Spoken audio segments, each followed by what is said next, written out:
Alaikum, peace be upon you. Bismillahir Rahmanir Rahim. In the name of God, the most gracious and the most merciful. Welcome to the Sabah Show. This is the round table with me, Aisha Khan, where we discuss very thorny and pertinent issues in our society. But as you always know, we have to look at stories making the top headlines in the country. Now we're coming to you live from the heart of the city center. This is Horizontv, the premier Islamic station. And with me here, I can't do this alone. I have with me Munene Muturi, who is a PR specialist to put things into perspective. And then I have with me Said Kuria, who is a political analyst. Welcome. How are you guys doing? Thank you. Doing good. Are you guys feeling the Friday feeling? Yeah, good. Yeah? Said, umetulia? Alhamdulillah. Now moving on, let's look at the Star. So the headline says, Warimu, don't open my husband's will. Sarah claims it's evident the confidential nature of the will has been severely compromised. Now this story where, you know, from missing to now found dead, and now it is the story about the will. So it is actually a mix between love, wealth, and rights. What do you think, Munene? I think it's unfortunate. Mr. Cohen has passed on. May the Lord rest his soul in peace. But now the issue comes in between the sister and the wife, and between who should inherit the wealth of the deceased, and like who should have the last respect for the deceased. They all have a very genuine claim to it because one is the wife and the other one is the sister. And I think stories coming out is like Mr. Cohen had left the will and allocated most of his wealth to the sister, and even because the daughter that he had was adopted from the woman he had married. And I think it's unfortunate that eventually when we have such a problem, it ends up to courts and such a miscommunication between family members who should inherit what, who should take what. Because I think for me the issue should be a person has passed on. It's time for mourning. It's time for us to recollect and come together as a family. And I think for this situation, it's very unfortunate that the death of Mr. Cohen has brought disintegration and bad blood between the family members. Yeah. Said, what do you have to say about this? This is a fight between love, wealth, and now rights. Of course, it is very unfortunate that we have reached at this point where people are struggling for or are fighting for wealth. And of course, you know the circumstances under which Mr. Cohen died. One is a suspect, who is also a wife. So there's delicate balancing between between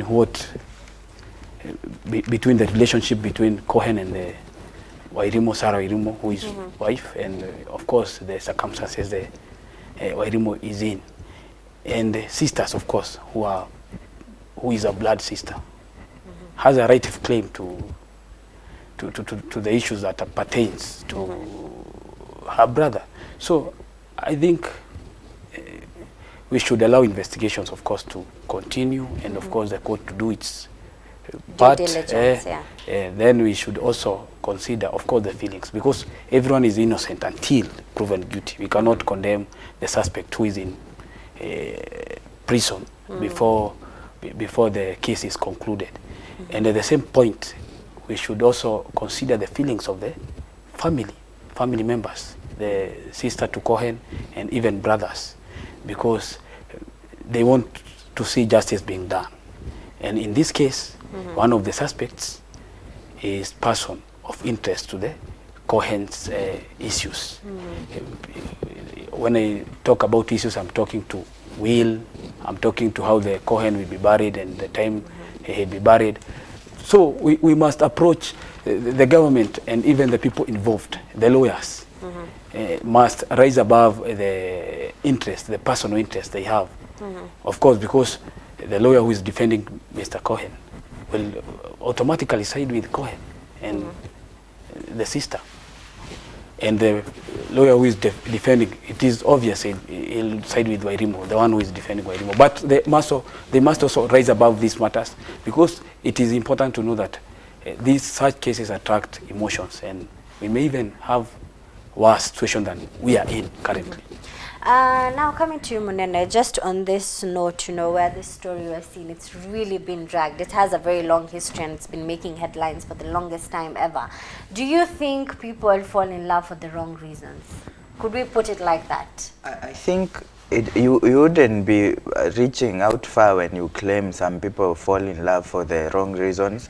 I think the current situation we are in, especially to some of our very young Kenyan girls, are falling in love with very prominent people in the hopes of they will be catapulted to that level of financial stability. We had the case of the young lady from Migori that had with Governor Obado, and I think it's unfortunate that love should be a special place that leads to marriage, where you're friends with someone and you end up being blessed with from God by the gifts of children and living a happy life in this world. And I think it's unfortunate that the world that we are living currently, the point of financial stability and money is a part of us, and I think everything that we do, people are really associating with money, because earlier I had some of my friends saying you might love a very beautiful girl, fall in love with her, but she will end up telling you, hii mapenzi hatutakula. So I think we should go beyond the issue of just having money and driving big vehicles, dressing very expensive clothes at the expense of our lives and at the expense of our purpose in this world. Yeah. Said, money is very important, but is it everything?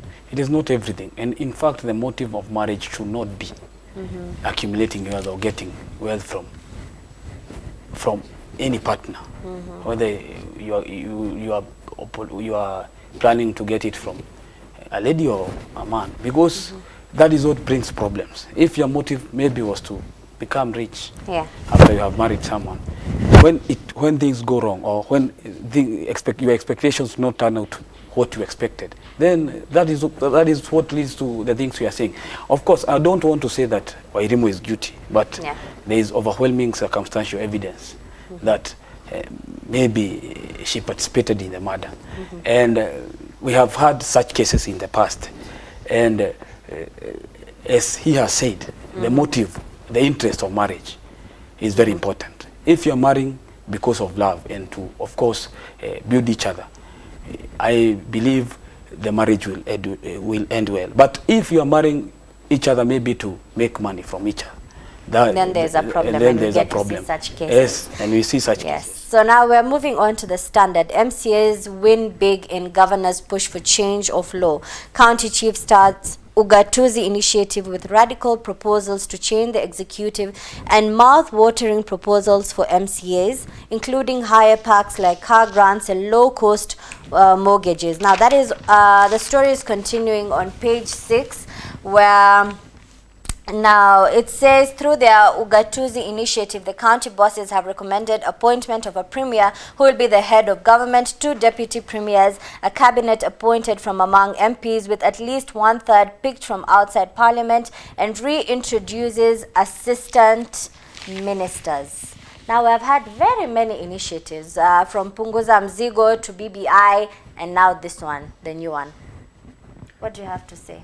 I think the issues the governors are raising are very pertinent, and when you put yourself in their shoes, they are justified to have those concerns, because the main issue we remember when first in 2013 the governors were elected in place and assumed the oath of office.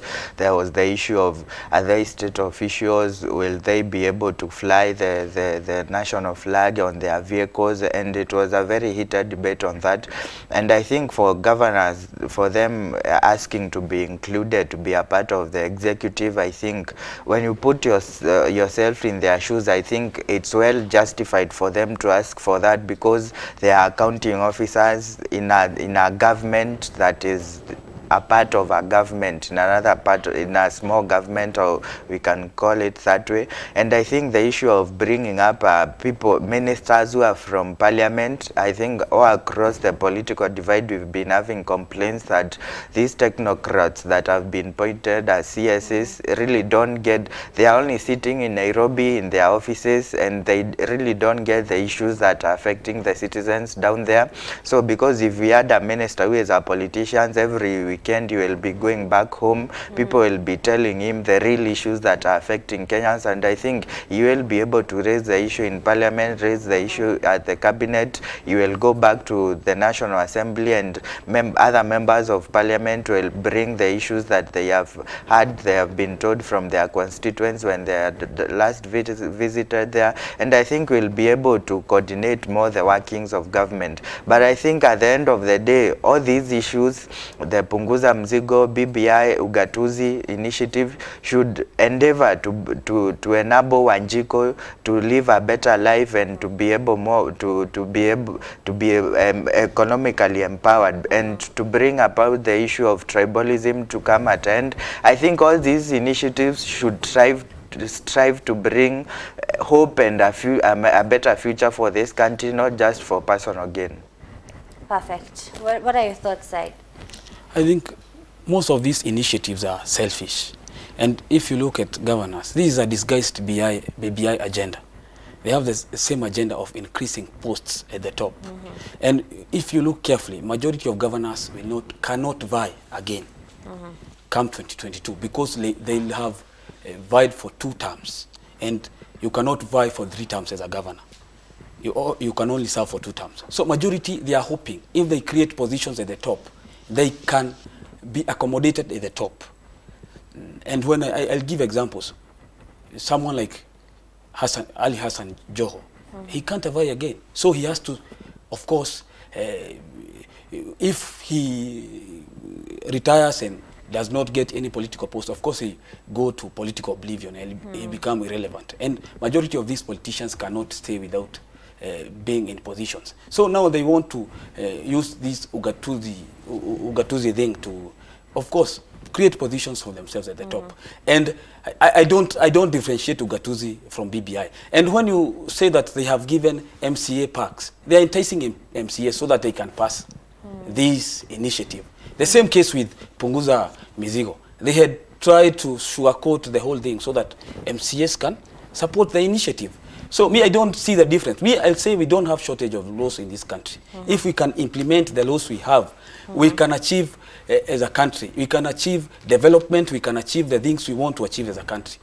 I think there is insincerity in the whole matter. Because, for example, someone like Waiguru, she has been going around campaigning for BBI. Now she is in Ugatuzi.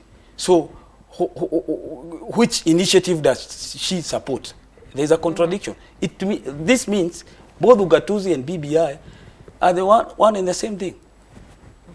Amazing. Now, before we take the break, we have a story here, another headline on the Daily Nation, and it's also reflecting on Taifa Leo, where why battle for Kibra threatens handshake. President Kenyatta's endorsement of Mariga candidature in city by-election puts him at loggerheads with ODM's Odinga, throwing into a spin their famous deal and the outcome of the yet-to-be-released BBI report. Now, this is all about party politics. So should we vote in someone because of the politics that is happening, or should a voter look at the right candidate irrespective of the handshake? Because reading on the Taifa Leo is Mariga atikisa handisheki. Sali shida kidogo. Yes, Mundane. Ataniruhusu kusema kwa kimombo kwa kuwa pia Kiswahili changu si kizuri. Sawa, tuko pamoja. So I think the issue of the endorsement of Mariga from the party leader of Jubilee being an issue to handshake, I don't see it as an issue. I think people didn't expect Uhuru to personally endorse Mariga on that, but I think he didn't make a statement. He didn't say he will go to Kibra and campaign for that.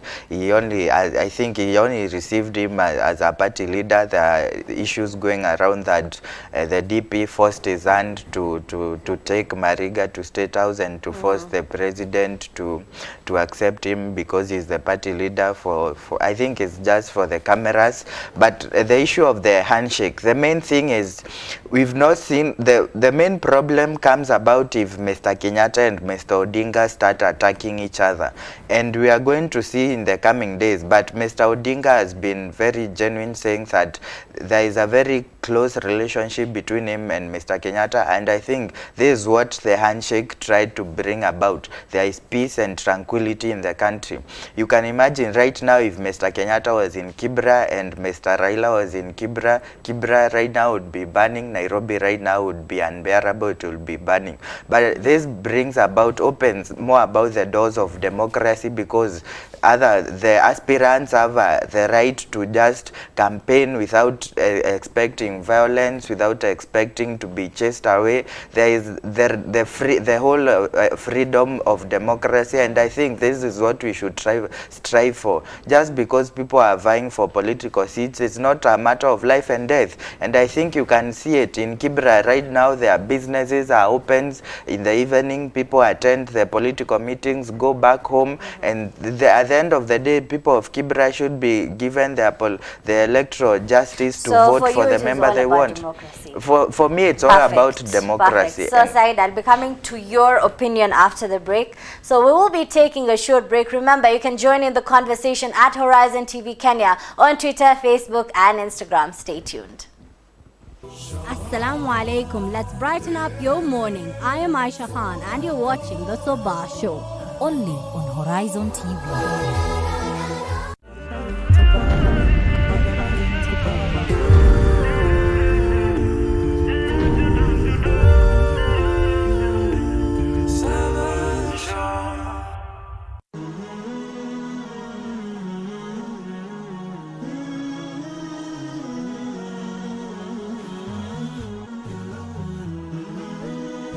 Horizon TV, the beacon for the nation. Wake up to exciting mornings every day. Active Jumatatu with Muhammad Obura. Tech Tuesday with Yusuf Farah. Wednesday, the special edition Business Chat with Ibtisam Jamal. All about your health on Healthy Thursdays with Mariam Wacharo. Aisha Khan with thorny pertinent issues every Friday on the Round Table. Fresh discussions, direct probe in Sabah Show only on Horizon TV. تبارك الذي نزل الفرقان على عبده ليكون للعالمين نذيرا. Ni kitabu kitukufu. Qur'ani ni kitabu ambacho cha miujiza kilichoteremshwa kwa mpangilio. Hazikuletwa harufu hizi za mkato moja kwa moja. Hakuna mfano wake. Na hamwezi nyinyi Makureishi kuwa ni wenye kutunga kitabu kama hiki, ingawa zimetumia harufu zile ambazo zimezitumia katika kuandika au katika kusema. Miujiza yake Al-Malik. Mwenyezi Mungu ana uwezo usiokuwa na kifani.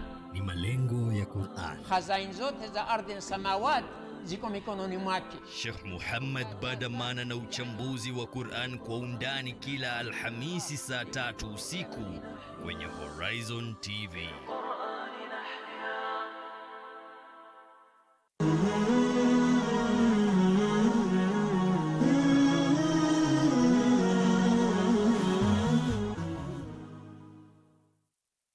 Assalamu alaikum. Let's brighten up your morning. I am Aisha Khan and you're watching the Sabah Show only on Horizon TV.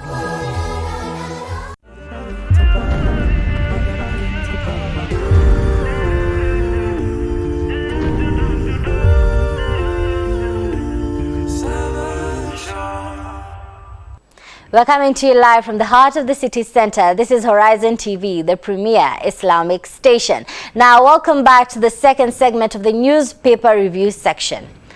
Said, I had not given you a chance to talk, but we were on this thing, why the battle for Kibra threatens the handshake. So our friend here, Munene, was of the idea that it is democracy and it is not a bad thing. What do you have to say about that? I'll first say he has talked of things he cannot substantiate by saying that Deputy President forced his hand on taking Mariga to President Kenyatta. We understand the Deputy President is a Deputy Party Leader of Jubilee. And of course, he has to be concerned of what is happening in Jubilee. So he has to ensure that Jubilee grows. And Jubilee can only grow through fielding candidates and ensuring that it wins elections. So we'll not expect Jubilee not to have a candidate in Kibra. And I also tell him the pact between Odinga and Kenyatta was not a political pact. It was a peace pact. It was not a pact between Jubilee and ODM because it was between two individuals. Therefore, other Jubilee members and other ODM members were not involved. So we cannot now say that it is important to give ODM a free hand in Kibra elections, or it is not important for Jubilee to field a candidate in Kibra election. I'll first say that it was expected for Uhuru to endorse Mariga because he is the party leader of Jubilee. And if he would have gone against that, he would have contravened party rules. Party rules clearly states that you cannot advocate interest of a different party. And if you do so, you are supposed to be chased away from the party. We have seen with Aisha, when ODM decided to punish Aisha Jumwa for going against the interest of the party. For example, what is happening with some party members of Jubilee? People like Commander, who are bluntly and audaciously going against the interest of Jubilee party and supporting ODM candidate because Commander is a nominated member of parliament and he is nominated to parliament by Jubilee. So he is expected to support the party. And it is not me who is saying that. It is law that says that. That if a member goes against party rules, he is supposed to be disciplined. Party may decide to even strip him his position as a member of parliament. A party may decide to even punish him through the means they may decide to. But and this is not democracy. He has talked about democracy. This is not democracy. If you cannot observe simple rules like sticking to the ideologies of the party and promoting the interest of your party, then that is not democracy. It is indiscipline. In developed countries like United States of America, in UK, we cannot see the things that are happening in this country, where a member who is nominated to parliament by a party can go against party leader of the party, deputy party leader, and even go against his party. Yet, he does not even have a constituency he represents. So, there's no, if you talk about Aisha Jumwa at least was elected. So, she has what we call legitimacy. Of course, we have to deal with the matter delicately because we have to consider the opinions of the people who elected her. But for Commander, he was taken to parliament by the party. So he is now doing a wrong thing. And that is not democracy, that is indiscipline. And it is only in this country we can see such indiscipline. And by the way, parties should be allowed to compete. ANC should compete, Wiper should compete, Jubilee should compete, and they should compete in a free and fair manner. They should not do things that undermine democracy, like engaging in violence. That is what we call democracy, not going against the party that sponsored you to parliament, or the party that put you to State House. And I believe President Kenyatta is for Jubilee, but some rebels within Jubilee who are working at the behest of enemies of Jubilee are contrary to the party rules, and they should be whipped to discipline. I think for me, Aisha, Munene, very briefly. for me, I'll say rules and laws are there for the benefit of the citizens. Rules are there not to be punitive or not to rule the citizens, but to enable the life of the citizens to be bearable. And I think it's far-reaching for us to compare our democracy with countries like the United States and England, who have had over 200 years of democracy. We have only been having democracy for the last 50 years. And I think for me, in the current the situation that we are in our country, I wouldn't care if anyone would support anyone or anyone would contradict any party laws or whatever at the benefit of the common mwananchi. If I'll be able right now to go to my work of place, there are no demonstrations in Nairobi, there are no tear gases every Monday, Kibra is not burning, people are going about their their businesses. I don't think it goes that is what important, I think, for every citizens in this country. The political leaders can go and contest, but they shouldn't make it as a matter of life and death. And I think Kuria might be drawn to the issue of, because the political leaders are contesting for political seats, it's for the citizens to fight and die for them and to go up in arms so that someone can have this power. And I think for us, what we should go about, and I think it's democracy of the highest level, that Commander said when we went to see Mr. Odinga that for him is a member of Jubilee. Jubilee has said they will support Mariga, but for him personally it doesn't support him. And I think that is democracy of the highest level. Democracy goes about, we don't have to agree in everything, we don't have to agree in everything, but that doesn't mean we go up in arms and we fight and we make this country unbearable. And I think if there is peace, if there is development, that's what matters to me. The others, whoever supports whoever eats in whose place, I think that doesn't bring anything. As I always say, Aisha, we are talking of someone who has been nominated by Jubilee. Kamana is not just an ordinary member of Jubilee. And we are talking of a constitution that we passed in 2010, which clearly states if anyone advocates against interests of another party, it is deemed that he has gone to that party and he can be disciplined for doing that.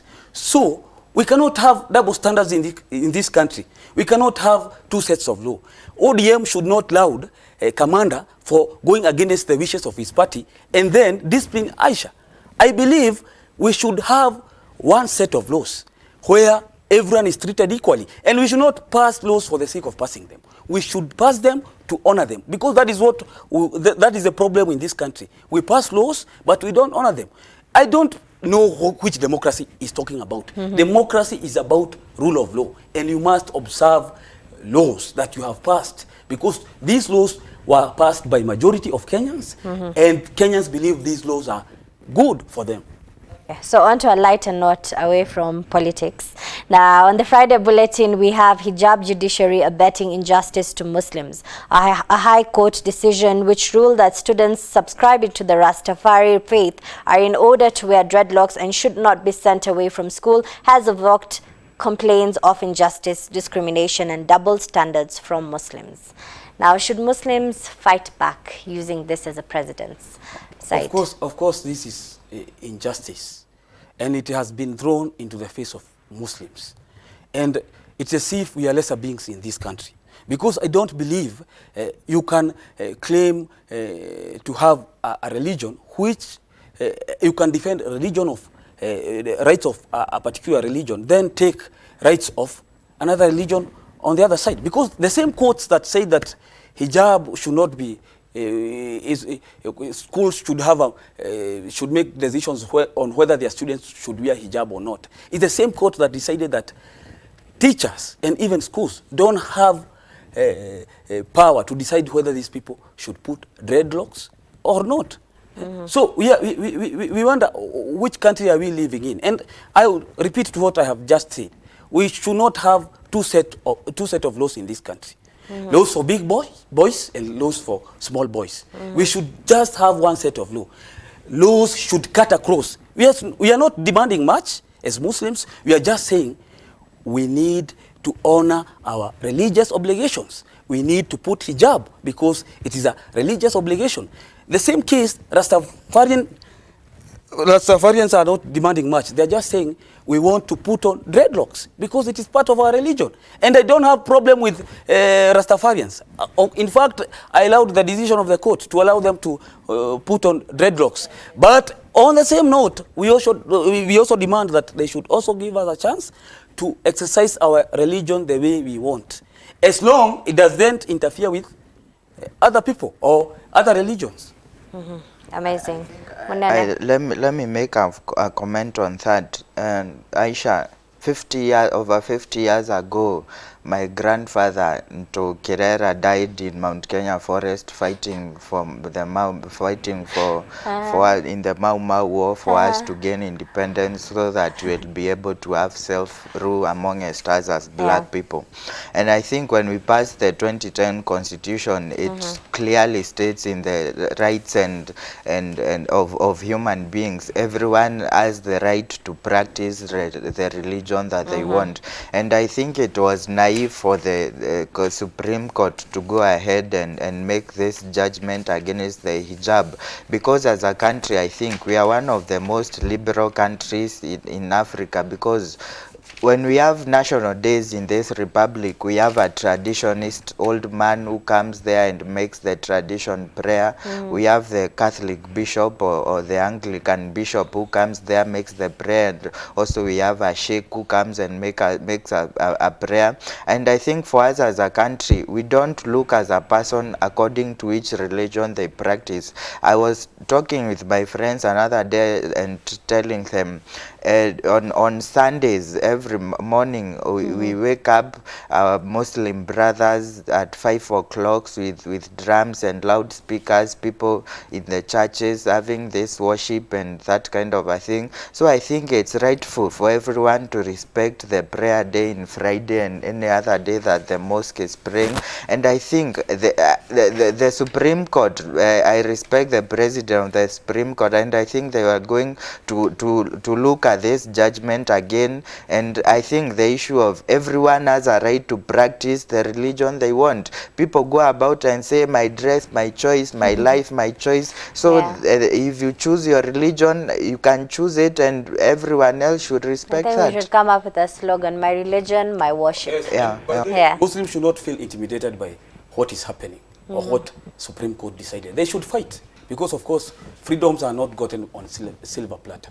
We know there are people who want to, of course, reverse the gains the country has made. And as Mutweri has said, that his grandfather was in the forest fighting for independence. Even my grandfather was a Mau Mau spy. He worked for Mau Mau to help this country attain its independence. Therefore, I am also keen to enjoy freedoms. And as a Muslim, I should be allowed to practice my religion. And Muslims should not feel scared, should not feel intimidated. They should go back and fight for their space. And they should cite this illogical, the court did, of granting the freedom to Rastafarians and refusing to grant the freedoms to Muslims. We expect Muslims, and by the way, for a long, Muslims have been treated as lesser beings in this country. We have even experienced Islamic phobia. What could be the reason? Islamic phobia. It is because of sometimes political reasons. Some of these decisions are made by quota populists. They are not anchored in law. They are just populists. Simply someone, because he thinks that the main antagonists in this country, of course, the religions that are fighting for followers in this country, we have two main religions, Christians and Muslims. So some people think that, no, this country is a majority predominantly Christian. So I think I should deny Muslim some rights so that I can become popular. And it is wrong, because even some Christians, majority of Christians, are against what the court did. Even Mutweri is not a Muslim and is against what the court did. Because people now are liberal, people are enlightened, people know when people do things in a wrong way. And we have a wrong, and the wrong is what the court did. And they should reverse what they did so that everyone can enjoy his or her freedom. So before we take the break, on the Business Daily, we have Kenya 4th in Africa as billionaires hit 356. Now, of course, there's a very huge gap between the rich and the poor. So we'll be taking a short break and we'll be right back. Assalamu alaikum. Let's brighten up your morning. I am Aisha Khan and you're watching the Sabah Show, only on Horizon TV.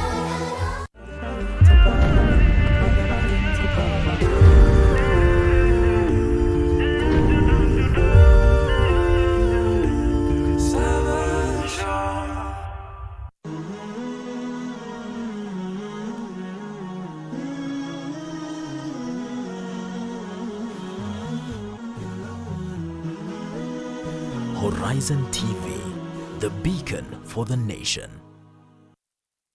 Wake up to exciting mornings every day.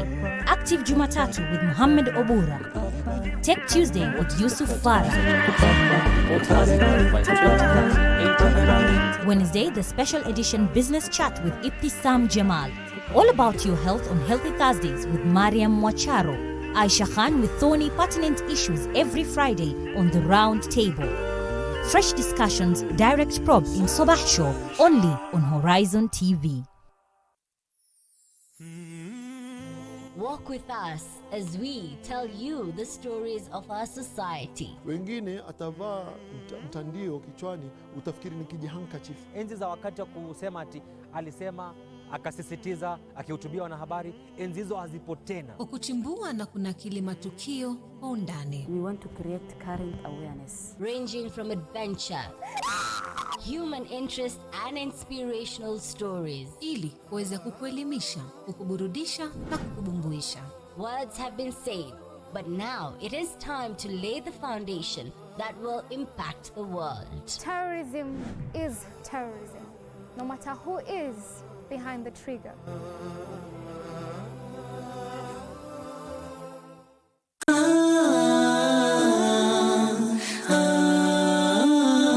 Repel the thought, for if you don't, it becomes an idea.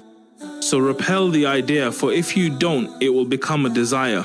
So fight against that desire, for if you don't, it will become a determination and a passion. And if you don't repel that, it will become an action. And if you don't replace it with its opposite, it will become a constant habit. So at that point, it will be difficult for you to change it.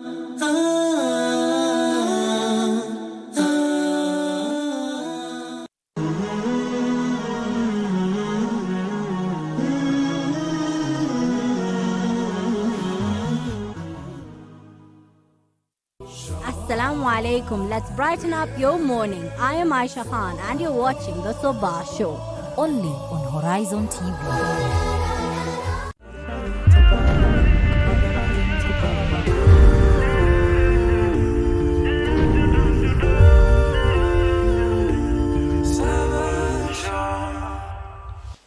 Assalamu alaikum. Welcome back to the last segment of the newspaper review section before we go to the very thorny and pertinent issue of the day on the round table. Now, Said, there's a very interesting headline over here on the Daily Nation on page 3, and it says, study says that youth are happier in come-we-stay relationships. Many young people who get married with a lot of fanfare end up in troubled unions, survey says. What do you have to say about that? Is marriage losing its essence? Of course, it is very important to know that marriage is a very important unit of the society. And if it collapses, even the society will collapse. So it is unfortunate we are getting news of youths who are keen on come and stay relationships. And we should now know how to cure our society. But we should also ask ourselves, when did we reach there, or when did the rain started beating us? Because you understand, many young people cannot sustain marriages, not because they don't have intentions of sustaining marriages, or not because they don't love sustaining marriages, because of poverty. Some people come to marriages with short-term goals. Maybe I want to get to support my life sustenance for some time, then walk out on marriage. Maybe I want to have kids, then walk out on marriage. And maybe those who are financially capable, maybe, for example, a lady may decide, no, I won't have a man in my life, I just have a kid and then it will be over. But marriage should not be anchored on such things, because a kid requires both a mother and a father. But what is the difference? You know, when we say come we stay relationships, yes, and we say marriage, it's more so the same thing. People come together to stay in a house, but marriage is more, you know, commitment, and there is a legal document binded to it. Are people scared of commitment? But these marriages, most of them are built on quicksands. There's a reason why these marriages was a very important thing in society, and it was keenly watched by other members of the society. For example, if I decide to marry today, it was not only my business, it was a business of society. And even the business of the religion that, of course, dictates how marriage should be conducted in that society. Even government. But now when you say that you just come and love each other, stay, these marriages, majority of them are built on quicksands and they end up breaking. And of course we end up having issues like the issues we are seeing with the issue of Cohen, where people even lose their life in the, because of course there's no serious thing that have brought these people together. And that is why, in fact, it was divine. Marriage is divine. Even in Islam, it is divine. You cannot just decide and marry and just the next day decide. It completes half of your deen. It completes half of your deen. So we should stick to, because those things, Allah subhanahu wa ta'ala did not say that marriage completes half of your deen just for the sake of saying it. He has reasons, and he is the one who created you, so he knows you better than you know yourself. So when now society decides to play with an issue like marriage, that is where the things fall apart. And when the marriage falls apart, even the society falls apart. That is why we are even getting kids who are not, when it comes to morals, are not very good. They can do anything because they feel they have been brought up in a chaotic society or in a chaotic marriage. Monene, what's not happening? Or what is happening? The issue of young people not really getting into commitment. You know, Aisha, I don't know if you have heard of this thing called Rurashio. And that thing it's is... It's the Kikuyus. Yeah, it's common for the traditional way, right of, like, it's common, the name used among almost with every Kenyan. That ceremony is carrying away a lot of young people. I'll give you an example. If right now I propose to a young lady and she takes me to her parents and I start the process of marriage, there is the part of Rorashio that I will have to go about, and the things that they are doing there are absurd. And I think it's unsustainable for a young man like me asking me to go and bring 500,000 Kenya shillings, 1 million Kenya shillings to the father of the woman. And I was asking some of my friends, it goes to, am I buying? Oh, am I buying you now? Because if I pay this thing, you will end up being my property. And it goes about, times have changed. In the olden days, my father told me when he was marrying my father, he went to his father and told him he has found a girl. His father went to my grandfather's, my mother's father. They discussed and they agreed this number of cows. He didn't have the cows and the goats and the honey to take to him. He was given by his father and his uncles. They contributed to him and he took there. But for now, for me, when we have monetized it, I think the issue goes to, we are in the 21st century. The issue of marriage and how young people come about should look into it, because you don't expect someone to just commit a large lump sum of money and then, because you're not buying someone. In the olden days, this was like a token of appreciation. And I was telling some of my friends that we shouldn't be appreciating these parents anymore with cows and goats. Maybe we should take there a gas and a few kitchenware, a set of a TV but and you see, Munene, chairs, the problem is not dowry as such. This thing. The problem is not dowry as such. The problem is people are willing to stay together. It's not that they're saying we don't want to stay together. The problem comes in when there is now the word marriage, you know, that commitment. The issue is, Aisha, when you stay together, even religion says it, you should have it recognized. Yes. And when you're having it recognized, now you get the process of marriage. And in the process of marriage, that's where dowry comes in. We should look at the holistic picture of it. We should ask ourselves, why are so many young people falling in love, wanting to stay together, but they don't want to take the next step? So we ask ourselves, steps, what is the next step? The next step is dowry, then marriage is there. Because most of the time, when even if I'll go, you get married by the religious way, the Islamic way, or for me the Christian way, my parents will demand, and maybe the parents of the girl will demand for you to have that as a traditional ceremony. And with that, I think that's where the problems are. People really want to stay together, but there is a hindrance somewhere, and I think we should look at what is that hindrance. And for me, the hindrance is the dowry payment. I will support Mutori by saying that people have commercialized marriages. It is unfortunate, even in Islam, this thing has infiltrated. In Islam, of course, the lady is expected to ask what she wants from the man. And it is her right. We cannot take that from her. But we have seen in some situations where, for example, a young man is being asked to give 2 million or 1 million. And if you look at the current economic situation in this country, asking for maybe a man fresh from university, asking him to give you 1 million, it is unreasonable.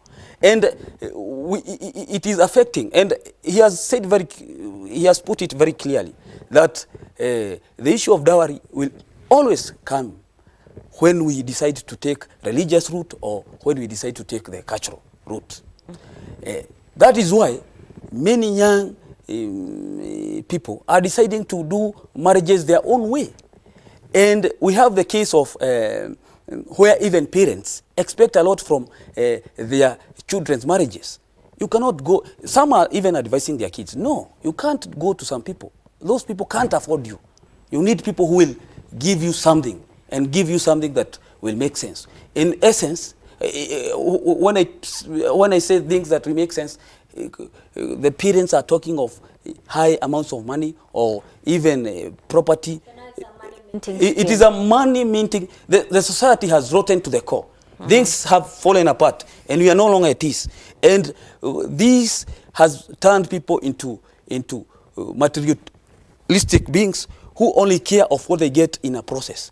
And it is unfortunate, even young people can try to escape this using their dubious means, of course, because I call them dubious, because when you have a come and stay relationship, of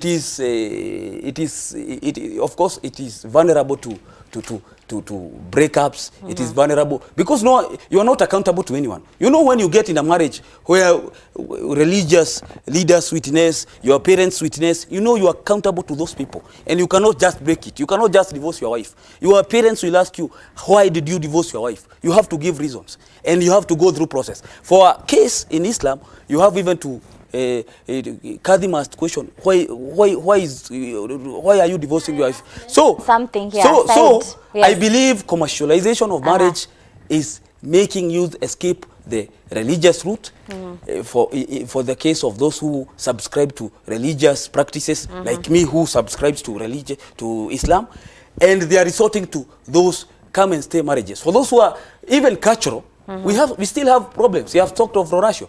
I come from from the part of the country he comes from. And Rorasho is another hell, where people are asked to bring a lot of money, and most of these people can't afford. So we should first make sure that we don't commercialize a relationship or marriages. You know, the funny thing is, the both of you, when you're on set, you're always against each other, but today history has been made. You're all on the same page.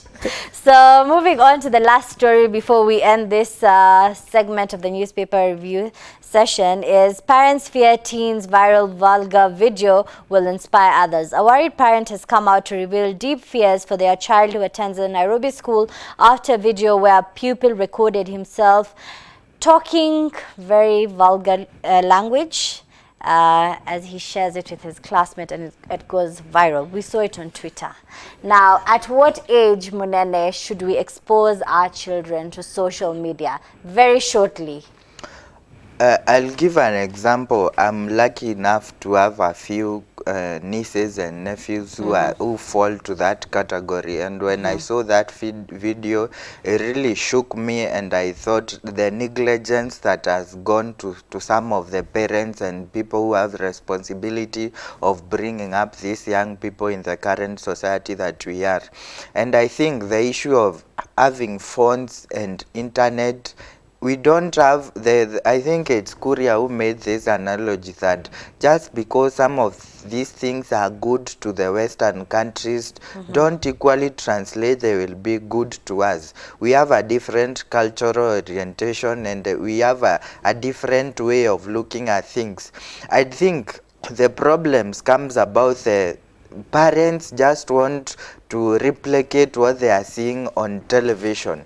Just because you watch these westernized movies, people have internet in the house and kids have very big phones for them using them, it doesn't give the responsibility of how is it supervised. And even if you look mostly to the European laws, they are very strict on how children are exposed to these things.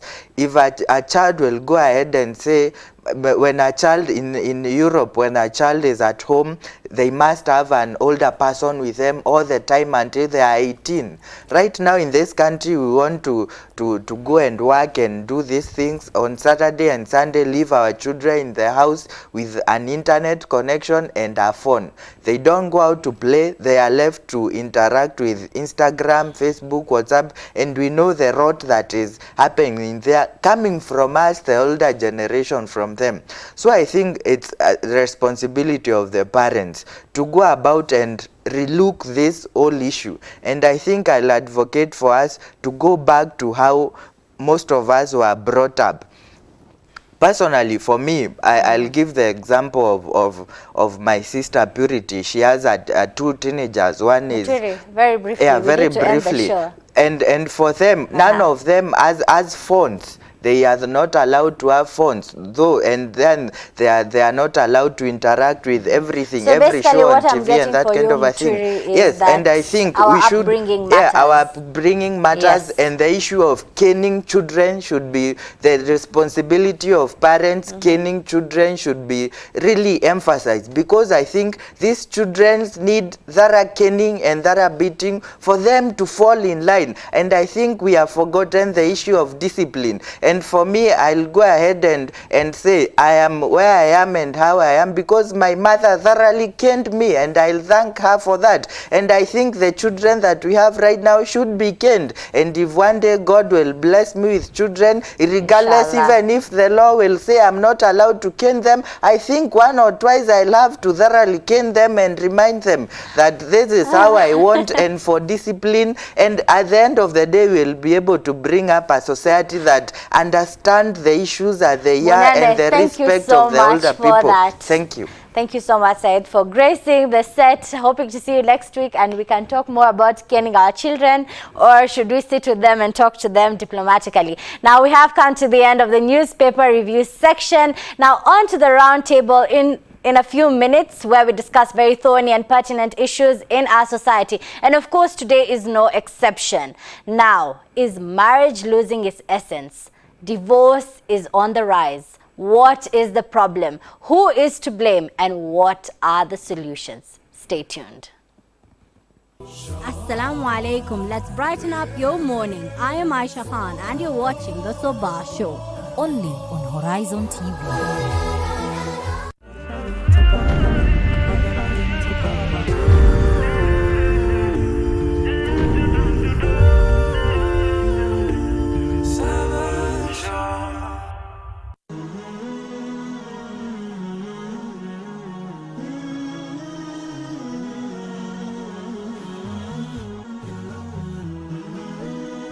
Horizon TV, the beacon for the nation. Wake up to exciting mornings every day. Active Jumatatu with Muhammad Obura. Tech Tuesday with Yusuf Farah. Wednesday, the special edition Business Chat with Ibtisam Jamal. All about your health on Healthy Thursdays with Mariam Mwacharo. Aisha Khan with thorny pertinent issues every Friday on The Round Table. Fresh discussions, direct probe in Sabah Show, only on Horizon TV. Walk with us as we tell you the stories of our society. Wengine atavaa mtandio kichwani, utafikiri ni kijihandkerchief. Enzi za wakati wa kusema ati alisema, akasisitiza, akihutubia wanahabari, enzi hizo hazipo tena. Kwa kuchimbua na kunakili matukio kwa undani. We want to create current awareness, ranging from adventure, human interest and inspirational stories. Ili kuweza kukuelimisha, kukuburudisha na kukubumbuisha. Words have been said, but now it is time to lay the foundation that will impact the world. Terrorism is terrorism, no matter who is behind the trigger.